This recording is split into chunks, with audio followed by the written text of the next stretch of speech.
This is Juan Doses, and this is my first machete review. On the bottom, we have an engineer's bolo machete made in circa 1914. Immediately above it is the Condor, engineer's bolo, designed by John Flowers. At the very top, we have a Corona machete. The machete on the bottom, the antique, is extremely heavy and very thick. The spine, I'd say, is roughly over a 1/4 inch thick. And you can see how it tapers from the tip, swells in the middle of the spine, down to the handle, which tapers.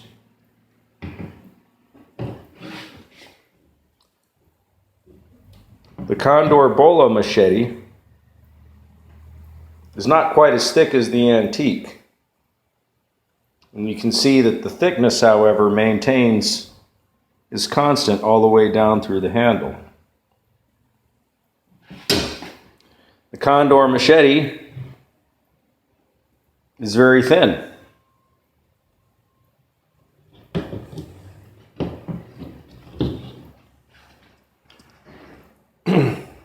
The engineer's machete on the bottom is significantly heavier than the one on top, and just a bit heavier than the one in the middle. Shortly, I'll be taking the antique down to Anza Knives, and I'll have them resurface it and put on new scales. Now, for those of us who are kvetching about the one on the bottom being an antique, I realize this, but I got a hold of it and attempted to do my own work on it, which didn't turn out too well. But the thing is that this machete is more useful to me as a tool than an antique. They just don't make them like this anymore. So again, the one on the bottom is of more value to me as a tool than as an antique. So I will be having the one on the bottom cleaned up, sharpened, and have new scales attached, because I don't believe that I will be able to do this blade any justice if I do it myself.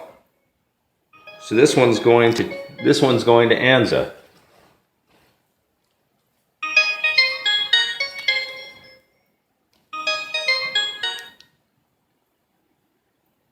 So the Corona machete on top is one of my favorites.